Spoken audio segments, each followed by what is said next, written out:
Olá pessoal, tudo bem? Eu sou Bruno Scarponi, diretor comercial do Grupo Bracol, e eu estou nesse momento aqui hoje no segundo episódio do nosso SafetyCast, que é o podcast que trata assuntos ligados à segurança do trabalho, né, e outros temas muito importantes, né, do cotidiano corporativo, né, em prol aí não só da segurança, mas também da redução dos acidentes de trabalho. Nessa oportunidade, eu gostaria, inclusive, de agradecer a repercussão e a audiência do nosso primeiro podcast, que foi o podcast do Abril Verde, com Luiz Augusto de Bruin, onde nós falamos ali sobre a história da segurança, conscientização, né, evolução do mercado, e a gente teve aí mais de 230 mil visualizações. Então, muito obrigado a vocês aí pela audiência. Nessa oportunidade, eu recebo aqui, né, um especialista, uma referência no tema inovação, que é o Luiz Serafim. Luiz Serafim é um profissional super respeitado, com uma bagagem muito grande no mundo corporativo, em grandes organizações. Ele vai estar falando aqui um pouquinho mais conosco a respeito desse tema super importante nesse ambiente nosso de segurança. Então, Serafim, muito obrigado aí por aceitar o convite, pela participação aqui no dia de hoje. Muito prazer, Bruno, para você ter me convidado para a gente ter uma conversa bacana sobre inovação e costurar a inovação com segurança do trabalho. Valeu. Vamos conectar, né? Pessoal, eu vou citar aqui um pouco da experiência que o Serafim acumula ao longo dessa jornada. O Serafim ele tem experiência de mais de 30 anos como líder de marketing, inovação, foi diretor de comunicação da 3M, fez centenas aí de palestras, né, Serafim? Acho que mais de 1000 palestras aí, né? Uhum. Além de ser professor de várias entidades, ele escreveu o livro O Poder da Inovação pela editora Saraiva, e ele foi idealizador do programa Inspira.move. Depois você vai falar um pouquinho sobre isso aí, Serafim. O Serafim, ele é colunista também da revista Época Negócios, então tem vários artigos super interessantes também falando sobre inovação. E o Serafim também é pai do Gabriel, não é isso, Serafim? Além de ser pai do Gabriel, é escritor, é músico e diretor da World Creativity Organization, que realiza o Dia Mundial da Criatividade. Bastante... Falou bonito, né? Estou feliz com a minha com a sua trajetória, né? Por enquanto, que a gente precisa sempre colocar ela para rodar e se movimentar, né? Para se atualizar, né, Serafim? Sempre. Serafim, vamos falar sobre inovação de um modo geral, no conceito geral de inovação. A gente percebe que esse tema é um tema atemporal, né? Ele está presente em todas as organizações, ele é muito falado e na prática a gente vê muitas ações concretas relacionadas à inovação, mas às vezes a gente percebe também que em alguns momentos ela se torna até uma ferramenta ali de marketing, né? E às vezes o pensamento também das pessoas com relação à inovação está muito ligado talvez a alguma coisa muito relevante, muito disruptiva, um projeto extremamente diferente do usual. E na prática a inovação está muito conectada à prática simples do dia a dia, não, Serafim? Também, cara, você me dá uma oportunidade de começar falando desse tema que eu sou apaixonado e que eu tenho uma certa bandeira, porque eu tenho essa experiência de trabalhar durante quase 3 décadas numa empresa que é uma referência de inovação, que era a 3M, né? E como professor, palestrante, acho que final dos anos 90 eu já saía por aí falando ou tentando inspirar sobre inovação e criatividade, né? Então, porque é muito legal você falar, mas você também fazer aquilo que você fala, né? Tanto que quando virou para os anos 2000, a inovação começou a virar um tema muito forte, como você mencionou. Não era assim. Quando eu fiz faculdade, ninguém falava de inovação nos anos 90, hein? Era uma agenda de poucas indústrias, de acadêmicos. Mas depois de 2005, tal, começou inovação aberta, startups, aí virou uma febre. E muita gente foi para os palcos, imagino, com uma boa intenção, mas como não vivia e não era um agente de inovação na prática, às vezes romantizava a história e criava um certo desserviço, assim, não? Uma visão muito romantizada e às vezes leviana. Sim. De quem não vive a realidade de uma organização e fala, meu, que é exatamente inovação. Essa é a minha bandeira. Então, pergunta que você me desse a oportunidade de falar. Sim. Começando, o que é inovação? De uma forma simples, direta, inovação é um processo de criação de valor infinito. É um processo de criar valor e um valor que seja percebido pelas pessoas. Então, não basta só ser criativo, original. Essa é uma necessidade num processo de inovação, trazer alguma coisa nova.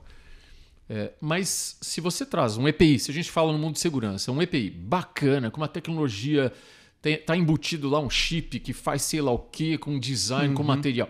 Aí você chega no mercado e as pessoas não veem valor, ou acham que está muito caro, não entendem aquilo, ou acham muito legal, mas não compram, não incorporam no processo. Não gerou valor percebido. A inovação ela quer criar valor, mas um valor que seja percebido. Porque quando as pessoas percebem, elas falam, não, isso que o Bruno está me trazendo é superior ao que eu faço hoje. Eu preciso incorporar, comprar, usar. E aí você gera resultado, você gera impacto. Quando se cria valor percebido, se gera impacto. Então, o usuário fica feliz, mais produtivo, confortável, etc. A empresa que fabricou vende, tem lucratividade. O distribuidor que atendeu. Então, gera um impacto geral na cadeia. Esse é o processo de inovação. Se eu continuar com mais 2 pontos importantes, e você pode se juntar para mim. Você até falou, inovação precisa ser do outro mundo? Tecnológica, do jeito que as pessoas acham hoje. Tecnologia desde a pedra lascada, Bruno. Tudo é tecnologia. Desde a pedra lascada, metalurgia, a invenção dessas coisas. Então, tecnologia não é só inteligência artificial, óculos de realidade virtual. Tecnologia tudo. Né? Mas a inovação também bebe disso, só que também bebe de coisas muito simples. E muitas coisas que a gente pode melhorar ou transformar. Um processo, um layout, não precisará necessariamente daquela ultra tecnologia recente. Outra ferramenta tecnológica para se considerar como inovação. Não. Nem aquele tremendo investimento que precisa. Sim. Podem ser também coisas muito simples. E por isso que eu falo que essa era uma bandeira que eu gostava, porque na minha abordagem, a minha abordagem nas palestras, nos cursos, era sempre assim, alguma coisa que você pegue e aplique amanhã e dê um jeito de conseguir viabilizar, que esse é o nosso papel nas organizações, transformar, né? Nossas empresas, nossos departamentos, nossos processos, para melhorar, para criar valor, para reduzir desperdício, para tornar mais ágil, para vender mais, para proteger melhor o trabalhador. E é importante tangibilizar tudo que se faz com relação à inovação. Acho que o grande desafio é tangibilizar isso, trazer isso para a realidade. Porque às vezes se torna empírico, Serafim. Exato. Dependendo de como essa jornada ela inicia, a gente não consegue talvez fechá-la, né? E é sempre muito importante a gente ter essa visão, porque quando você gera esse impacto, criou valor percebido, vai ter uma ação que vai gerar impacto. Você mensura. Você mensura o engajamento dos funcionários, a redução do absenteísmo, o aumento da produtividade, diminuição do ciclo de entrega. Sempre vai conseguir uma transformação, uma ideia nova, bacana, que criou valor. Então, não é só aquela parte, às vezes, romantizada. Vamos pintar esse treco de cor-de-rosa, colocar um tobogã, criar uma... Ou ter um super aplicativo, ou ter um super software para poder gerenciar alguma coisa. Parte muito das pessoas, né, Serafim? O principal ingrediente da inovação são as pessoas. É interessante isso. E quando a gente fala de pessoas, a gente está falando de ser humano e a gente está falando que cada um é de um jeito. E cada um encara o mundo e as responsabilidades de uma forma. Então a gente está falando de engajamento, comprometimento, né? A visão ali no propósito da empresa e no propósito do próprio ser humano, certo? Cada pessoa é o seu universo. Né? E aí, às vezes, a gente, durante um tempo, se conecta com aquele propósito daquela empresa, daquela missão. Eu me lembro quando a gente trabalhava e trabalhei um tempo em segurança do trabalho. Você, há anos, trabalha. Tem uma visão e um engajamento que te motiva, te tira da cama. Você tira o pijama, você fala, eu quero, além de bater resultados, metas, eu vou proteger aqueles trabalhadores, vou deixar aquele cara mais... A missão, né? É uma missão. A gente tem que sentir essas missões na vida porque elas nos empurram, né? Para o nosso desenvolvimento. Quando você descobre essas inspirações, essa motivação que te tira da cama, aí você vai estudar mais, porque é aprendizagem contínua, né? Tanto que um outro ponto, quando a gente fala de inovação, que é lindo, é a ideia da jornada infinita. sempre tem alguma coisa para melhorar e transformar em todos os mercados, né? Isso é muito legal. E nós vamos ter a diferença entre propósito e significado. É.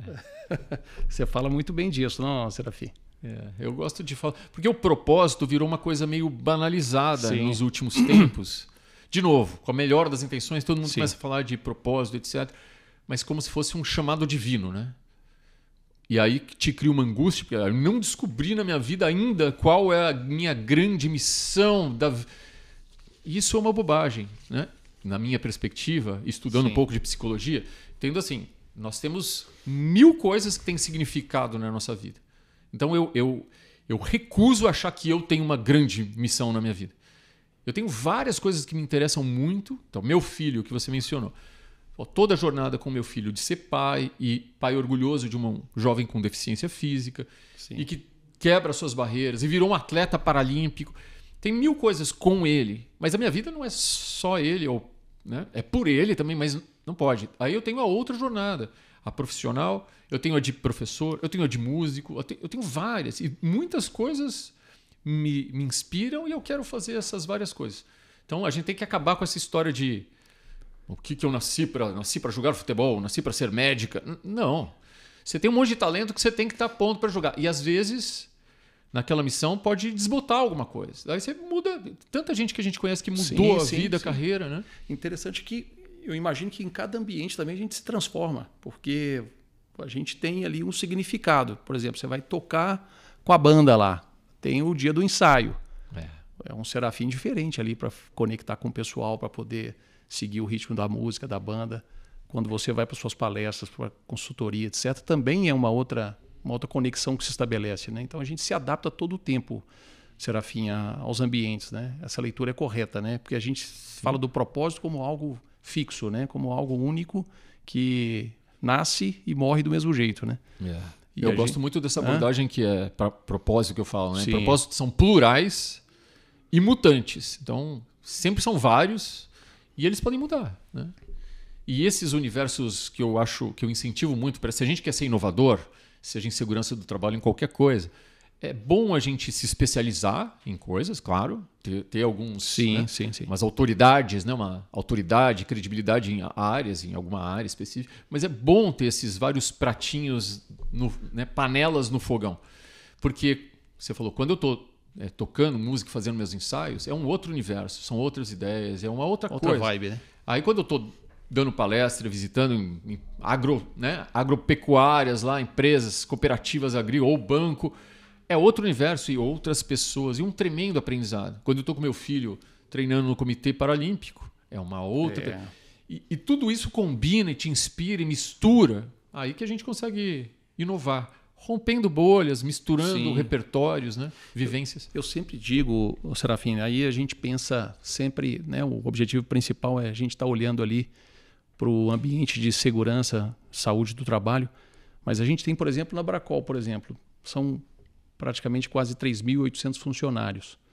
Então a gente tem uma parte da organização que está ligada direta ao usuário final, a quem precisa estar protegido, e a nossa missão, é o nosso propósito, né? É o significado nosso dentro da organização, que é desenvolver soluções que visem proteger, que visem trazer conforto, produtividade para o usuário. Mas um ponto importante que a gente vem construindo dentro da organização é o quê? Trazer também um time, né, que faz parte das outras áreas da empresa, time administrativo, né, o time ligado à fábrica, logística, nesse mesmo ritmo, né? Ou seja, tendo esse mesmo significado de que eu estou indo trabalhar, mas eu estou indo com um propósito, uma missão clara, que é o quê? Produzir um EPI para proteger pessoas, né? Para fazer com que essas pessoas vão e voltem para casa em segurança, né? Então, isso não deixa de ser um propósito também que a gente está trazendo, resgatando isso, né? E hoje, o que a gente vê que é um negócio espetacular é, por exemplo, o time de fábrica comemorando uma meta alcançada dentro da indústria. Então, isso é difícil, né? Trazer.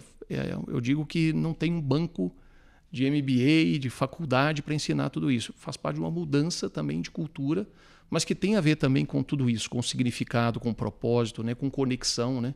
Porque no final das contas, o que a gente está fabricando ali, uma inovação que a Bracol traz para o mercado, ela visa o quê? Garantir mais segurança ali para o usuário final, né? É isso aí.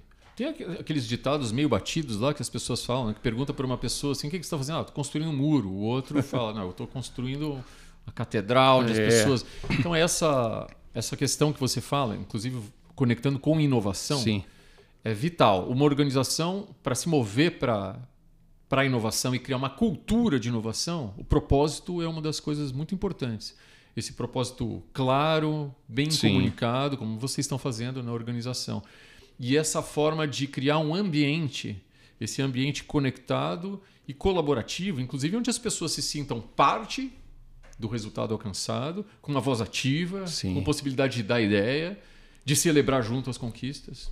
Vocês estão no bom caminho. Muito bom. Vamos caminhar um pouquinho na inovação ligada ao ambiente da saúde e segurança. E a gente, falando um pouquinho aí em outras oportunidades, né, Serafim? Lembrando que o Serafim vem acompanhando a jornada de transformação da Bracol, é um grande parceiro nosso aí de uma série de iniciativas. Mas o ponto importante, Serafim, a gente tem uma evolução muito clara do segmento de segurança no país, né? Hoje, quando a gente olha, a gente vê os EPIs, né? E a gente não só falando de produto, mas a gente está falando de regulamentação, de fiscalização, de conscientização do profissional do segmento, é uma mudança muito significativa e vem melhorando e vem se aprimorando cada dia mais, né? E quando a gente olha esse histórico lá para trás, né?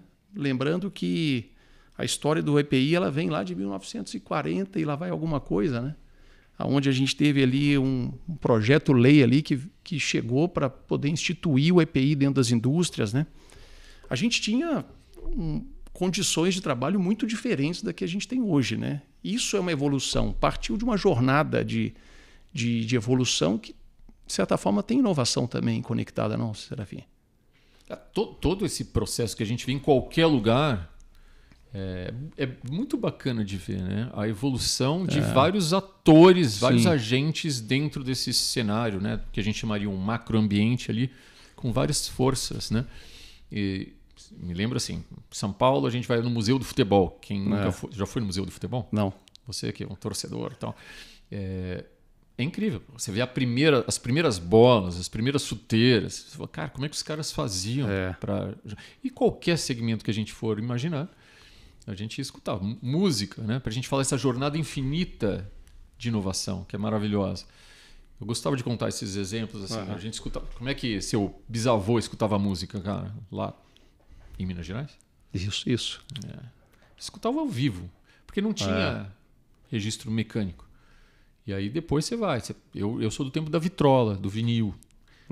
Passei pelo Walkman, que era um negócio que você pendurava. Você conhecia o Walkman? Opa! Pendurava, fazia a playlist na fita cassete. Assim. E hoje a gente está provavelmente escutando nos streamings. Tal. E não para, não vai parar. Então, olha só que transformação. Na segurança do trabalho, se a gente imaginar uma transformação cultural que tem legislação, tem tecnologias, tem a agência empreendedora de pessoas que a gente às vezes conhece na história, né? Cara lá da proteção respiratória, o outro que fez tal. Empresas que foram pioneiras. E isso, e a própria demanda dos trabalhadores, enfim. Então, e felizmente, nos segmentos vai se transformando, né? Vai se transformando. Eu lembro de umas histórias, mas você lembra de uma história divertida, assim, de como era um EPI? Se a gente apertasse um botão, todo mundo que está assistindo volta lá e tinha que usar um calçado. No nosso primeiro podcast aqui com o Bruin, ele comentou que os primeiros calçados de segurança eram feitos com resto de pneu pranchado, né? Que de alguma forma ali criava ali um formato de um pé e se adaptava um cabedal ali para formar um calçado de segurança, né? Imagino também que a gente provavelmente tem histórias aí em todas as categorias de EPIs aí ligadas ao início, né? A esse início dessa história ligada à proteção individual, né? Você também conhece algumas histórias, não? Eu lembro uma ou outra, assim. Me lembro que já me contaram que no passado, para proteção auditiva, o pessoal pegava chumaço de algodão. Sim. A outra, essa eu ouvi porque meus primeiros anos profissionais trabalhava na área de reparação automotiva. Sim. O pessoal usava muito aquelas tintas bravas à base de solvente. Sim. não usava, a ideia de usar respirador na oficina era muito, né, pequena, mas se acreditava, por exemplo, que tomar leite depois neutralizaria a ação do solvente. Eu fazia treinamento de soldagem, proteção à soldagem, que o próprio soldador, ainda coisa de 10 anos atrás, trazia ainda para os treinamentos esse tipo de pergunta, Serafim. Eu fiquei sabendo que se tomar leite, depois de uma operação de solda, limpa pulmão, limpa o sangue. Você ouviu falar também? É loucura, né? Crenças, né? Crenças, né? Ou coisa, eu me lembro quando eu era moleque, eu escutava o The Police, que era uma banda de rock. Eles tinham uma música que era, nome em inglês lá, mas é o canário, né, numa mina de carvão. Se for ler a história, eu acho que é isso. O pessoal entrava e tinha um canáriozinho que ele era o sinal de que ferrou, porque o negócio está contaminado, ele morreu. O canário morreu, é um alerta de que... Se parava de escutar o canto do canário, não entrava, né, Serafim? Felizmente, aí por essa conscientização, né, da força de trabalho, a formação de pessoas, técnicos, engenheiros de segurança, legislações, algumas empresas, a gente está onde está hoje, né, com uma maturidade maior. Se a gente for olhar a cultura de algumas empresas, quando eu trabalhei nessa área, a gente olhava, tem até empresas que levam isso como um valor, né? Como tem empresas que falam valor de sustentabilidade, de circularidade. Tem gente que é de segurança. Aquela que você vai entrar na companhia, você tem que ver aqueles 1000 vídeos de minutos para explicar. Aí você vai subir na escada, tem que segurar o corrimão, senão qualquer um te chama atenção, patrulheiro lá te chama atenção. E agora, tem empresa também que tem a cultura de cumprir a lei no máximo, torcendo para não ser fiscalizada, né? Não sei o que você acha hoje dessa amadurecimento. Faz muito sentido, Serafim, porque a gente sabe da diversidade não só de segmentos de mercado no Brasil, mas também com relação à cultura de segurança, né? Então, na minha época, lá atrás, do início, né, da segurança, a gente fazia uma classificação de segmentos de mercado que realmente tinham ali uma certa abertura para a gente fazer um trabalho, né, mais elaborado, de levar uma proteção melhor para o usuário, né? Mas ainda assim, a gente sabe que infelizmente a gente tem ainda muitos segmentos, ainda, né, uma série de atividades profissionais que ainda deixam a desejar, né? E aí por isso que a legislação ela vem, e até mesmo os distribuidores, né? A gente tem também evolução na cadeia de distribuidores especializados do segmento, que hoje já prestam um trabalho muito profissionalizado na indústria, né, com o usuário final. Isso é uma evolução também da história do EPI, né? Antes a expertise ficava muito por conta do fabricante, mas a gente percebe uma evolução também nessa iniciativa pelos distribuidores, o que é muito positivo. Eu acho que é um convite para todo mundo que está nos assistindo. Assim, vocês estão entendendo, inovação é esse processo infinito de transformação e que todo mundo pode ter um impacto nisso, como protagonista. Então, seja quem é um engenheiro, um técnico de segurança que quer transformar a sua empresa, né, os fabricantes, os legisladores, os educadores, todo mundo pode ter um papel.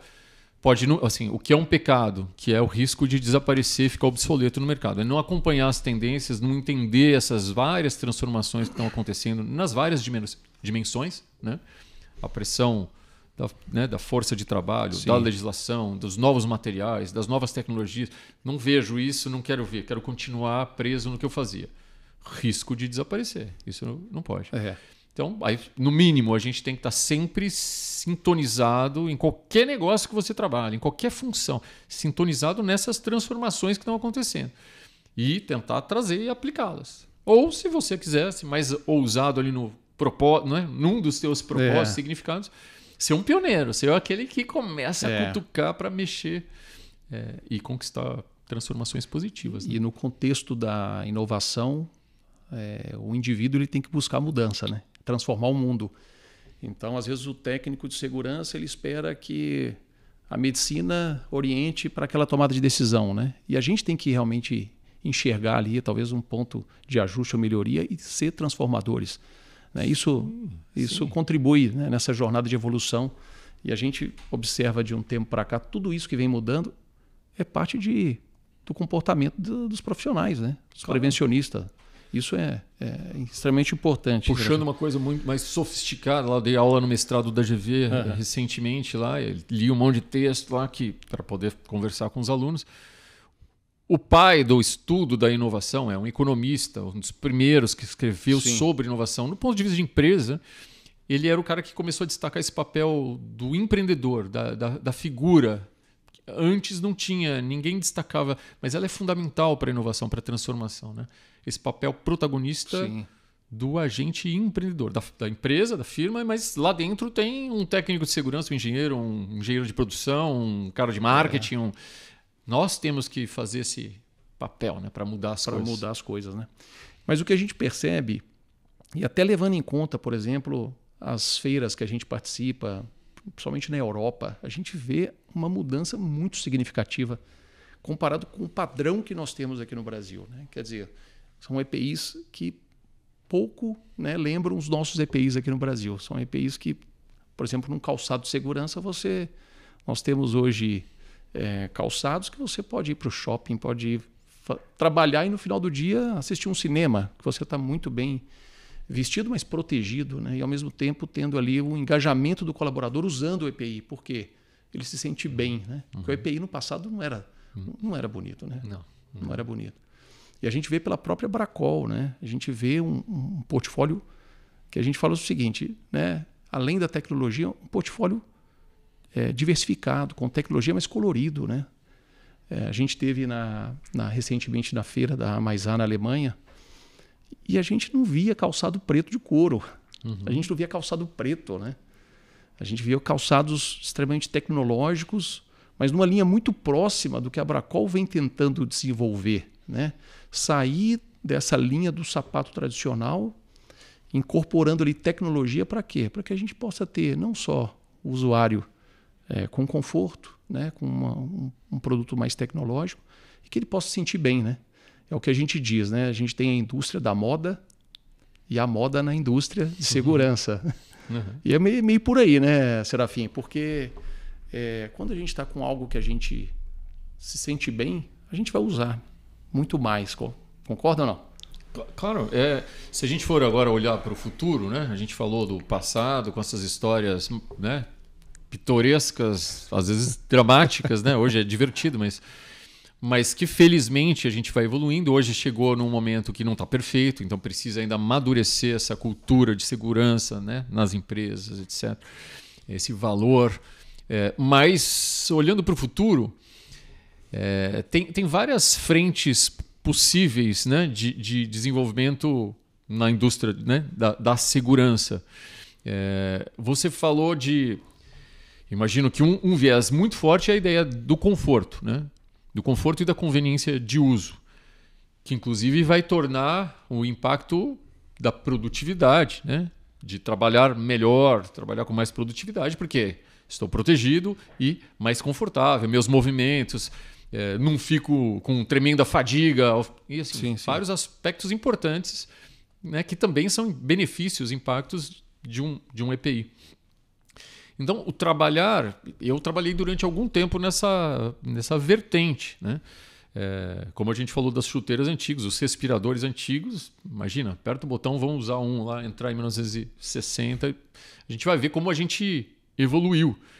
Eu participei, eu acho que eu importei talvez o primeiro respirador dobrável dos anos 2000, ali, começo dos anos 2000, porque o padrão era os conchas, né, em proteção respiratória, e havia esses painéis dobráveis para guardar, aí essa visão de tentar moldar melhor ao rosto das pessoas, né, e tornar mais confortável, porque senão a pessoa já pensou um negócio que é desconfortável, você vai tentar se sabotar, se alguém não vê ali, você vai esquecer até da própria saúde, mas vai meio tirar, vai pôr errado, aí é um negócio muito complicado para você vestir, tem que pôr assim, assado, cara, você tem que simplificar esses processos, né? Tudo para tornar assim mais conveniente, mais fácil. Nem sinto que eu uso isso. Essa é uma vertente, né? A outra que você falou, poxa, eu me lembro de EPIs, a pessoa vai lá, usa na hora, mas depois tira rápido, porque ele é ultra funcional, né? Talvez confortável lá na época, né? Ou até hoje, mas sem nenhum estilo. E por que não agregar essa história de você vestir feliz, né? Feliz, né? E aí, de repente, você acaba o trabalho, você vai para o shopping lá depois, né? Vai no barzinho assistir. junto. Tanto que na Bracol eu me lembro que eu visitei a primeira vez vocês e falei, eu quero um desse aqui, um desse para usar no dia a dia, porque tem coisas legais. Protege e ao mesmo tempo a pessoa se sente bem, autoestima, né? E isso é legal. Outras tendências que eu imagino que estejam juntar essas questões de chipzinhos e internet das coisas, né? Os vestíveis. De novo, a gente precisa fazer com que o processo gere valor. Não é colocar por colocar. Mas se eu coloco alguma coisa que ele conecta e dá alguma informação, ou coleta alguma informação, ou gera um relatório, né? Que seja produtivo, que dê retorno. Né? Que indique a hora de substituir. Então, coisas que agreguem valor. Provavelmente a gente vai ver cada vez mais EPIs incorporando, né, esse tipo de tecnologia. E é isso, a gente olha para frente e vê como agregar valor, como transformar em materiais, em conforto. Se a gente pensar na própria distribuição, como agregar novos, né, serviços diferentes, canais de venda, e assim vai. E o P&D, que é a área de pesquisa e desenvolvimento, ela precisa estar conectada na realidade do mercado para trazer também esse tipo de incremento, né, que traga algum tipo de benefício. E aí a gente volta na questão de pessoas, da missão das pessoas estarem conectadas com o futuro. Né?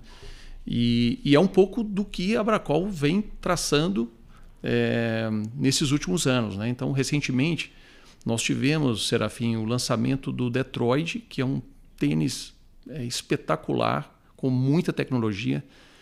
É um calçado que tem um solado com 3 densidades, ou seja, o primeiro calçado tridensidade do Brasil. O que ele traz? Né? Ele por si só é o único tridensidade, mas quais são os benefícios? Né? Então, qual que é o objetivo? Né? Dissipar a energia ali do colaborador para que ele possa ter, principalmente aqueles que ficam em pé, ficam transitando, para que chegue ali no final da jornada de trabalho bem, sabe? Que possa voltar para casa sem dor, que possa aproveitar o resto do dia com a família. Né? Então são iniciativas que eu não tenho dúvida, elas adicionam muito valor nesse processo evolutivo da indústria de EPIs, e cada indústria buscando se diferenciar. Né? Então essa é uma forma que a Bracol vem trabalhando bastante, é o compromisso, né? O compromisso da Bracol de trazer algo diferente. E nesse retorno, foi interessante que nesse retorno dessa feira na Alemanha, a gente voltou muito conectado e assim, fazendo também uma autorreflexão do nosso portfólio e vendo que muitas soluções estão muito próximas daquilo que já está sendo proposto fora, né, no mercado europeu principalmente, que é um mercado que ele está bem adiantado, né, o mercado norte-americano também. Mas isso é a missão nossa, né, o propósito nosso de trazer evolução, né? Você fala que uma coisa muito importante, essa parte de quando uma empresa quer, como a Bracol está querendo se diferenciar e se posicionar como uma empresa inovadora, que foi, né, e acelerar esse processo de inovação, primeiro tem que ter algumas competências. Não basta só, não, agora a gente quer ser inovador. Você tem que desenvolver competências. Você tem que ter uma estrutura de marketing que, em geral, tem esta responsabilidade ou este chapéu que eu acho que você, né, assume lá com a tua equipe, de identificar quais são essas tendências, que novidades tem, o que estão fazendo em outros mercados, na Europa, na China, sei lá, enfim, tem que olhar isso aqui. E também tem que ter essa estratégia, que tem o propósito, mas algumas estratégias. Porque eu me lembro algumas coisas que eu lutava na minha batalha ali para desmistificar um pouco aquela banalização da inovação. Não pense, por exemplo, na Teresina, não pensa que a gente chegava lá todo dia com um post-it novo, com ideias aleatórias. A gente quer ser uma empresa inovadora, é todo mundo dando ideia toda hora para qualquer lado. Não era assim, né? A gente tem que ter alguns nortes, não engessados, porque o mundo muda muito, os cenários competitivos mudam toda hora. Então não é que definir um mapa nunca mais muda. Ele é dinâmico, mas tem um mapa. Como vocês estão tentando construir. Assim, a gente quer esse mapa, a gente está priorizando o A, B, a gente vai focar gente e recurso. E aí, com persistência, você constrói coisas. É assim que a gente faz inovação. E é uma formação de cultura, porque não se constrói isso do dia para a noite. Não. É aquela história. Eu posso ter o recurso que for necessário, mas depende da atitude, depende da conexão, depende do plano das pessoas, né? E da organização, né? Pessoas, ingrediente principal, mas mapas. Não tem o tempo, né, Serafim? Não tem o tempo para ser inovador. A empresa que hoje não é inovadora e quer ser inovadora, ela toma um tempo, certo? É um processo de transformação. Processo de transformação. E, de novo, infinito, hein? Não é que assim, daqui 2 anos a Bracol já está inovador, vai ficar mais e acabou. Nunca para, porque todos esses elementos que a gente está vendo estão mudando toda hora. Então, sim, e até por ser considerado uma empresa de referência na criação de tecnologia, na criação de soluções novas, a exigência também aumenta. É uma exigência interna, né, Serafim? Porque a cultura de inovação, ela é importante que ela esteja estabelecida e as pessoas conectadas, mas ela precisa estar em constante evolução. Porque senão eu inovo, crio um produto e fico mais 2, 3 anos sem criar uma nova solução, sem trazer uma tecnologia, sem trazer uma tendência. Como é que eu consigo não fazer um projeto, lançar mais um calçado bacana? Isso é importante, porque vai trazer o resultado naquele ano, etc. Sim. Mas você tem que trabalhar no músculo. O músculo que vai gerar hoje, mas daqui 4 meses, 6 meses, sei lá, outro e um outro serviço agregado e assim vai. Porque você desenvolveu um músculo, não um projeto. E é cultura, é estratégia, é competência. Muito legal. Serafim, comenta um pouquinho sobre a World Creativity Day, que é a iniciativa que você está agora tocando aí a nível nacional, um dos seus projetos, né, Serafim? Bem bacana. Fala pra gente um pouquinho. Entre as 1000 coisas, minhas panelinhas que eu coloco no fogo, essa foi bacana, que eu fui convidado por um colega que tinha fundado essa organização que faz o Festival de Criatividade Colaborativo, o maior festival colaborativo de criatividade do mundo. Que tem uma coisa em comum que eu acho assim, sempre quando a gente fala inovação, vamos praticar, ser coerente. Não é falar, só é fazer inovação para poder falar. E é um festival que não é num lugar único. Ele é um festival que acontece simultaneamente numa metodologia em cidades. Esse ano foram 55 cidades ao mesmo tempo, organizando um festival de criatividade. Então tem uma metodologia, tem um monte de coisas para que isso possa acontecer e atingir mais de, 50 mil pessoas no Brasil. E por meio de um curso de liderança criativa. Então, eu orquestro essa formação em liderança criativa. Então, tudo que eu sou apaixonado aqui, a gente falando de criatividade e de inovação, a gente tenta fazer em escala no Brasil para formar um monte de líderes que pensam assim. Pensam com essa visão de inovação, que a gente fala, de impactar, né? Criar valor que impacte a cidade, o ecossistema. Mas sempre outra coisa que é importante hoje, né? A gente falava muito de inovação, criar para o cliente. Né? Criar valor para o cliente. Sim, mas não é só para ele hoje. Hein? Não é só para acionista e para cliente. Para eles, mas é para toda a cadeia de valor. Olha, eu não posso criar uma coisa bacana, um calçado bacana, mas eu jogo um monte de resíduo no planeta, acabo com a água, etc. Não, esse olhar que a gente tem que fazer quando nós fazemos esse esforço de inovação é um holístico, assim, né? É tudo. É o funcionar, força de trabalho, os funcionários, é a comunidade. É uma grande engrenagem, né? Que vai girando ali em sinergia, né? A gente trabalha na World Creativity Day, que ela faz o festival e é uma empresa de formação em liderança criativa, uma escola de liderança criativa. A gente prega isso, assim. Cara, vamos lá, pensar diferente, colaboração, criatividade, mas lembra, é um impacto holístico. Lembra todos os stakeholders para a gente fazer um mundo melhor, né? Que legal. Muito bom, parabéns aí. Isso aí, valeu. Serafim, estamos chegando aqui no final do bate-papo nosso. Queria agradecer novamente aí pela presença, pela oportunidade do bate-papo, sempre muito rico. E obrigado por estar conosco na jornada de transformação da Bracol, viu? Pô, cara, a gente se conhece há algum tempo, tenho o maior prazer, porque você é uma liderança positiva, né, cara? Você é uma liderança criativa, positiva, que pensa no futuro, mas com respeito às pessoas, olhando todo. Isso é muito legal. Você e as experiências que eu tive na Bracol, das melhores, essa visão de propósito, de colaboração das pessoas, né? Então tem sido um prazer. E para o pessoal que nos escuta, né? Se pegaram coisas que a gente deixou aqui, assim, lembrar, né? Começa com cada um que está escutando e assistindo isso. É o nosso protagonismo. O que move você? O que você está jogando os seus talentos? Porque a vida é curta, né, Bruno? Está aproveitando para saber meus talentos, as várias coisas que eu quero fazer, e joga energia para aprender, para estudar, para colaborar, para criar valor, para transformar o mundo. Se estamos aqui falando de segurança do trabalho, como é que a gente está fazendo para melhorar isso? Melhorar portfólios, melhorar formas de distribuir, de agregar valor, serviço, de proteger melhor, de trazer produtividade. Esse é o convite. Espetacular. Né? Isso aí.